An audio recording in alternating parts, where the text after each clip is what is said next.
To the Fitchburg Airport Commission meeting. Today is September 18th, and it's 6:06. My name is Commissioner Rich Liberatore, and I'm filling in for Chairperson Clayton Raymond, who's absent tonight. This time, I wish to introduce the commission's present. To my left is Eric DeCall. To my far right is the DPW Commissioner, Nick Erickson, and I just want to remind everybody, Nick is a voting member of the commission. And to my immediate right is our airport manager, Peter Kettle. From Gale Associates, which they haven't come to the screen yet, Matt Karen is representing Gale Associates remotely. And in the hall with us tonight, hi Matt, how are you doing? And in the hall with us tonight is our newest member to the airport, and that's Ashley Matero, and she is the administrative assistant for the airport for Peter Kettle, and she's also the airport manager. Ashley, we welcome you, and best of luck to you. This meeting is being recorded by FATV. If anyone else is recording, please identify yourself. We're going to begin with approval of the meeting minutes for August. Do I have a motion to accept the meeting minutes? Motion to accept. Second. I have a motion and a second. All in favor? Aye. Aye. Motion is accepted. Okay. Action items, I'm assuming, Peter, those are all rolled into the agenda? They're all, Okay. they're actually all included on this agenda. Very good. Correspondence to the commission, there were none. Correct. Matt? Matt, can you hear us? Yes, I can hear you. I'm coming. Can you see me now? Yes. Yep, how you doing? I'm doing well. How are you, Mr. Chair? We're doing swell. I don't have the finesse as Clayton Raymond has, but I'm just going to try to hold us together and get through this meeting, no problems. Thank you for attending, and give us the update from Gale. Yeah, no problem. Thank you again. So for the record, Matt Karen with Gale Associates. We are administering 3 projects on behalf of the Airport Commission. Not a whole lot this month, Mr. Chairman, with respect to each of these projects, but I'll go through them briefly. The first one is the Environmental Assessment and Wildlife Hazard Assessment. So if you recall, we submitted the Wildlife Hazard Assessment to the agencies maybe a couple months back. We received comments from the FAA. We received comments more recently from Mass DOT back on September 10th, 2024. We are working with New Earth Ecological, who's the environmental sub-consultant assisting on this project, to finalize the comments that we've received from Mass DOT. The comments we received from Mass DOT, there was nothing significant to require us to come back and get a vote from the Airport Commission or change any recommendations. The recommendation still is to proceed with the Wildlife Hazard Management Plan. So we have authorized New Earth Ecological to get that plan started. Just as a reminder, there was a line item in this project for that management plan, so there's no additional monies, and so that effort is going to be taking place over the next few weeks. Hopefully next month we'll have something to present to the Airport Commission, and then once we're done with that, we'll proceed with the closeout on this project. Any questions on this project? And there's nothing for us to do on that? There's not. Nothing this month. No action needed from the Airport Commission. Okay. Can I just make a comment, please? I think it's pretty conclusive, Matt, that the 10-foot fence is required, which lines up with the CIP in 2025, I believe. Yes, that is correct, Peter. Thank you. Okay. Okay. Second project is the design and permitting for the main apron reconstruction project. As Peter can attest, we've had the survey work taking place out at the airfields over the last month. That work is complete. The surveyors are working on the CAD drawings, and once we receive those CAD drawings, we'll begin our preliminary design and We'll come back to the Airport Commission. We'll show you those design plans, present them to you, and just have a general discussion. It's a reconstruction in place, so it shouldn't be anything out of the ordinary, but we'll keep everyone abreast of how that project is proceeding. Sounds good. The Groove and Seal and Remark project, that is complete. The final inspection took place on August 27th, 2024, and the project was accepted by Mass DOT Aeronautics. Big thank you to Peter for his time and making sure that Aeronautics and Gale Associates could get out there and get up and down the runway for the final inspection. I know it was a lot of work and coordination her part as far as like the closure of the runway goes. So thank you very much for that. That is greatly appreciated. It helped the project, I think, go very seamlessly. So thank you again. And that's all closed out. That project is, we are in the process of putting together the closeout documentation for it, but the actual physical work is done. No need to get back out there for any on-the-ground work. Okay, good. And then, Mr. Chair, the last thing I have this evening is the MedStar legal documentation. If you recall, the FAA was allowing the airport to go back in and get a new grant application to recoup the monies that the airport had spent for the MedStar easement acquisition and the runway 14 end, as well as the legal fees and the settlement costs. So the grant application was submitted. The grant award was, I guess, offered from the FAA to the airport. And now we're in the process of putting together a reimbursement request to recoup those monies on behalf of the airport. The FAA system is going to be down, I believe, through mid-October. Once mid-October comes and goes, we'll get that thing submitted, and then hopefully the airport will see the funds shortly thereafter. All right, very good. That is all I have. Yep. Unless there's any questions, I'll hang on. Anybody have anything? Nope, thank you. Matt, thank you very much. Appreciate it. All right, no problem. Thank you. Alrighty. All right. Moving on, the Fitchburg Airport,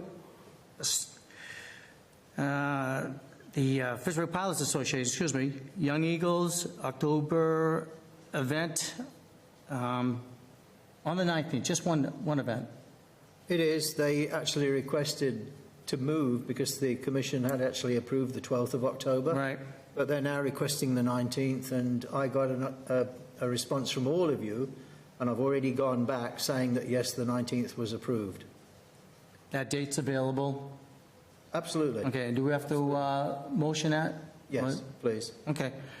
Make a motion that we allow the Fitchburg Pilots Association to move their Young Eagle event from the 12th to the 19th. If there's no problems, if no one has any issues. Second? All in favor? Aye. All right. All right.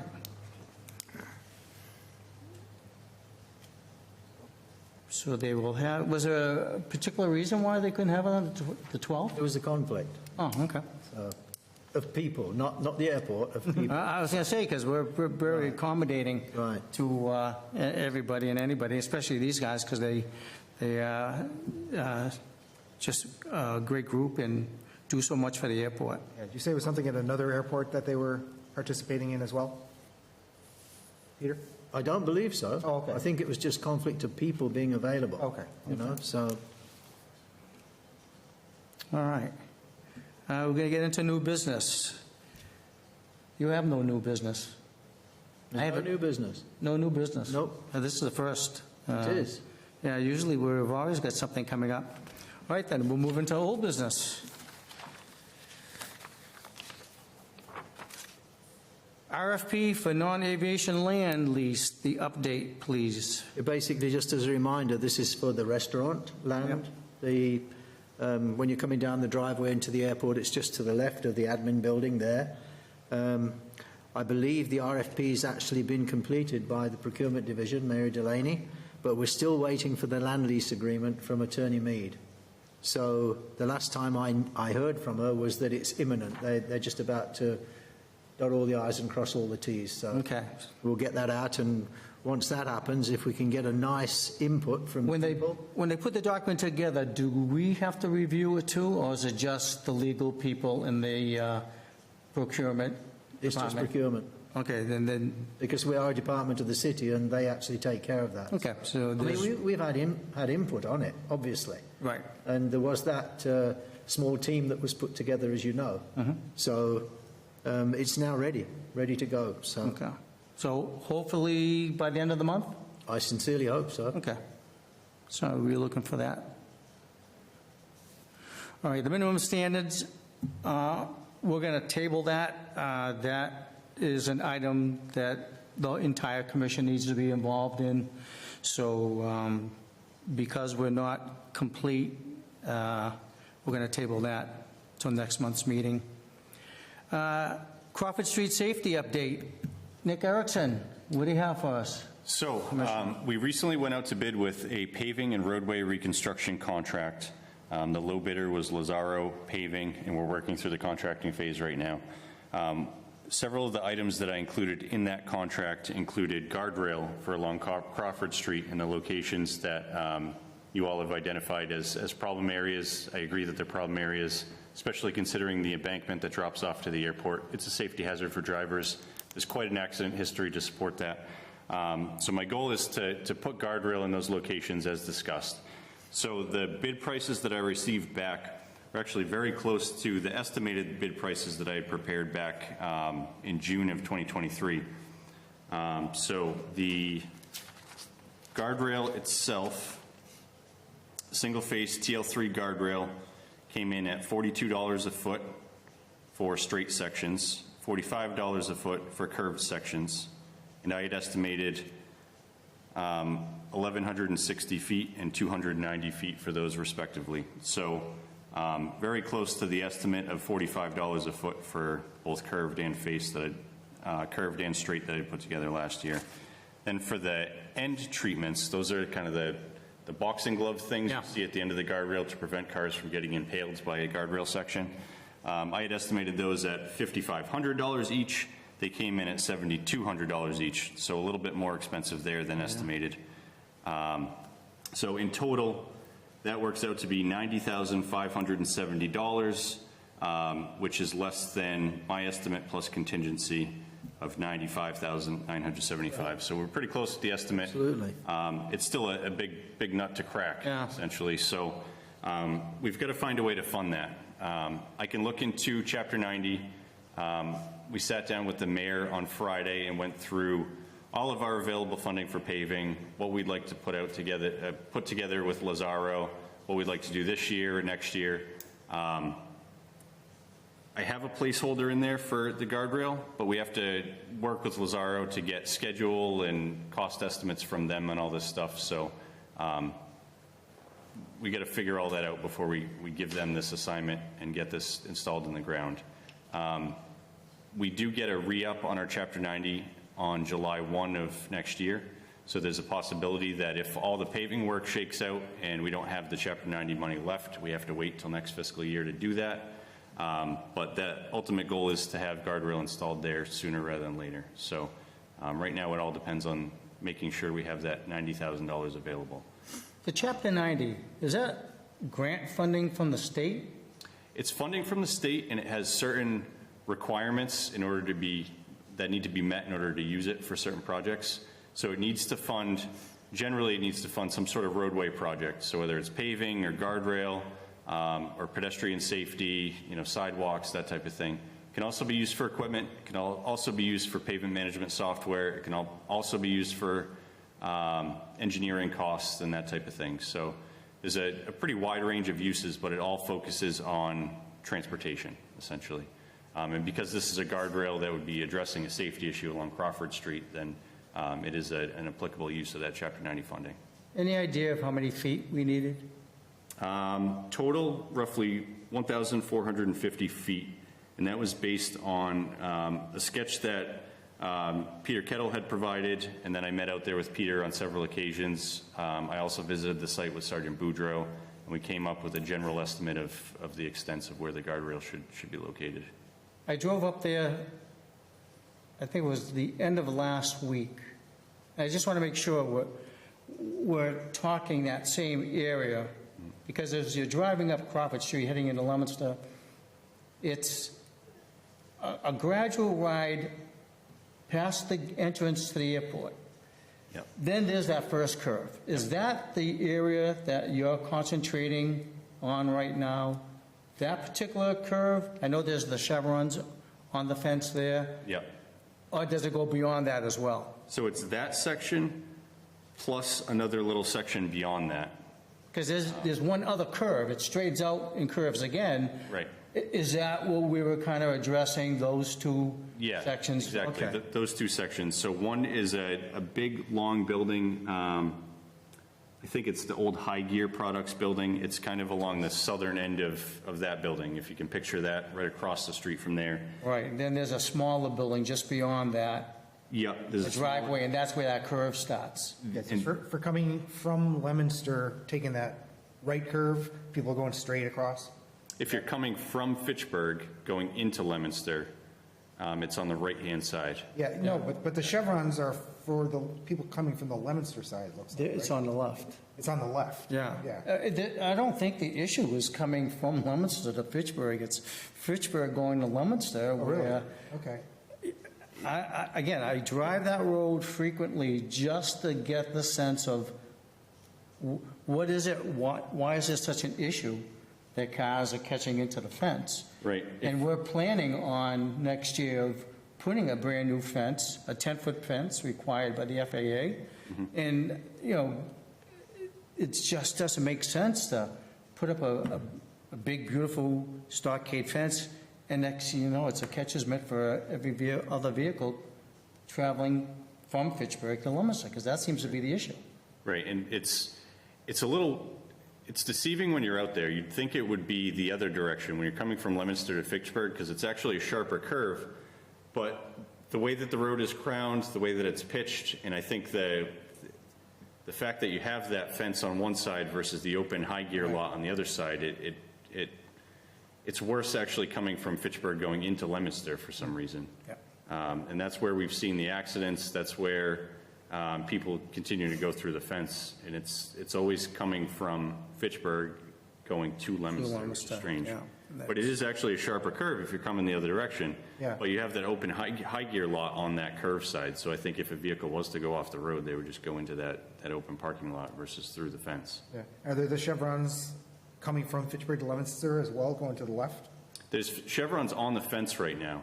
Yeah. So if you're coming from Fitchburg to Leominster, it's on the right. I don't Yeah. believe there's I've any. seen them the other way, It's coming on the from left. Leominster. It's on the right. Are there some on the left side too? No, it's on the right. On the right, okay.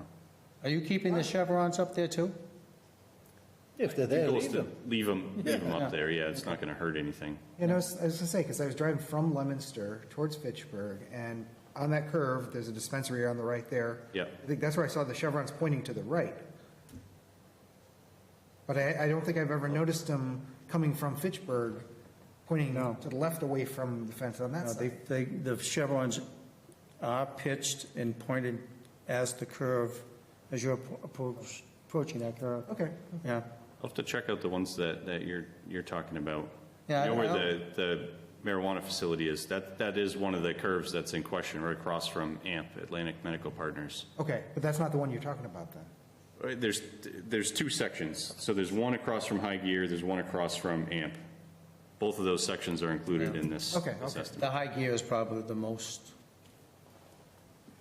abused. Yeah, that's the one with the serious drop off. Yeah. We had a car that rolled down the Yeah. embankment there. It's a miracle the guy didn't actually. The only thing, I didn't go at night, I don't think there was a lighting issue. I don't think there's any lights on Crawford Street, right on that corner, No, I don't think there you know, are. so it's like, Yeah. you know, it's just the headlights of the vehicles traveling. I don't think there's even any utility poles in that section. I think No, they stop there's at not. the airport. And that's part of the issue. It's not easy to just run electrical down there and put up lights to address the lighting issue. It'd almost be, I think it'd actually be cheaper to install the guardrail. Lighting's probably going to be expensive if we're talking several utility poles, plus getting Unitil out there to extend the lines, plus putting up the electrical fixtures, plus the ongoing operation and maintenance costs for an electrical fixture. Yeah, You're but- talking That's why well those over- chevrons work so well.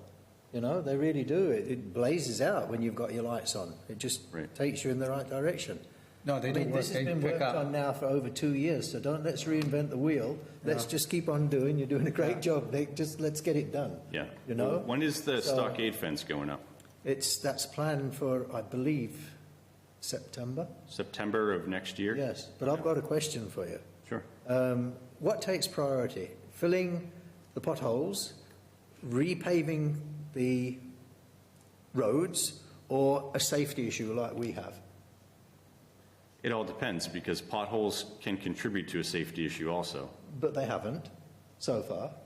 Not on Crawford Street, but elsewhere in the city they Oh, have. no, I understand. Yeah. But I mean, nobody's been killed but we're in a situation where we've really got a dangerous situation. If they go through that fence, that's, I don't know how that guy got away with it. I just don't know. Yeah, honestly, I don't know the answer to that. We actually had one of our wastewater treatment plant employees have an accident in that same corner. So, I mean, even our employees that drive around the city daily time. Yeah. have issues navigating that. Yeah. So, to answer your question though, Peter, I would say a safety issue would probably take precedent. But there's a lot of complications. I know. That's a I know. difficult question to I know. answer. There's a It lot of is. ins Well, and what outs. I'll do, I will confirm to you the date that's actually planned for the CIP meeting. Yeah. All right, for the CIP meeting and the actual identification of the date, the Right. true date, all right, for the fence. Yeah, and I'll talk to, so once we're through the contracting phase with Lazaro, we've got our list of projects and priorities that we need to put in front of him. And then we need to kind of get a sense from him what his availability is to start knocking those projects out. Right. And the guardrail will be on that list. Excellent. And then we'll have to be sensitive to funding as those different paving projects come in. There's estimates and then there's actuals. Guardrail's pretty easy to stay on estimate because you know the linear footage and you have your bid quantity and bid price. When you're paving, there's a lot of stuff underground that you come across that you didn't plan for. So that's why I'm a little concerned if we end up doing some of these paving projects, come across some big unknown and say the price goes up, well, that might eat into the budget for this guardrail. So that's why we got to be cautious. And Knowing there's two sections, that immediate first curve, I'd say that'd be a primary concern of ours. Yeah. Yeah, we can take care of that. Commissioner, we really appreciate the work. You've been at this for quite a while, and we appreciate the back and forth with the Mass DOT and all your work, but don't think it hasn't, work has been in vain. We really do appreciate your assistance, something we really need. Yeah, happy to do it. Honestly, I think this is a better alternative than the rumble strips. I think with rumble strips, by the time someone feels that, it's already too late. They're going to go off the road anyways, because usually it's either, in my opinion, it's either a sleeping issue, falling asleep at the wheel, some sort of an intoxication issue, or like icy, slippery weather. And rumble strips aren't really going to solve any of those except for the sleeping issue possibly, but who knows if you wake someone up with enough time to steer out of the ditch. So And the guardrails will solve all. guardrails will solve. It's a little bit more forgiving than a Jersey barrier. Jersey barrier is obviously lower maintenance. It can take a few hits versus a guardrail, but you know, that's why we have insurance too. So hopefully we don't have any hit and runs and any accidents that do happen there, we can, you know, get compensated for the repair through the insurance process. Thank you. All All right. set? Any other questions? No, I think we're good. Okay. All right. Thank you, Nick. Rocking Horse Enterprises. Yeah, this is the private company that's looking to do the 30 new hangars. Yep. At the moment, there's 23 people who want to buy 23 of those 30 new hangars. So there's a big incentive there for this to go ahead. And also, Matt Carron at Gale Associates, he's doing the site work and everything else for this job. So all we're waiting for there is an agreement to be signed between Rocking Horse Enterprises and Gale to get this ongoing. And once that gets ongoing, then I believe a 10% deposit is going to be requested. Yep. You know, to get some capital up front for the company that's doing the work. And then hopefully we should start this year and have some up by the end of this year, all being well. So, Alright. yeah. When does Gale and Rocking Horse, when do they? Well, that's what I'm talking about. They need to get together just to sign the final Okay. agreement. All right. Because Matt's ready to go, and I think Bob Montana's ready to go as well. He's the CEO of the company. It's just getting the two of them together to actually say, yeah, we'll do it, let's go. So, Good, good. They're definitely moving forward on that. It's huge, you know. Any questions? All right. The after-hour bathroom facility, again, that's an item we're going to table. Chairman Raymond, that's one of his items, so we're going to hold that off for him when he returns. Financial review, approval of commitments and abatements, BJ's. yes, my error as the airport manager, trying to get in as much money as I can for the airport. We had a 3.35% increase in September the 1st, as you know, and I have a list of about 37 people or companies that are involved in that increase. And I just went through and added 3.35% to every single one, forgetting that BJ's has a 5-year annual renewable contract. So I actually invoiced them an additional $15.17 in September, and now I'm asking you please to sign it now, just there, and we will issue an abatement, and that will square that account up.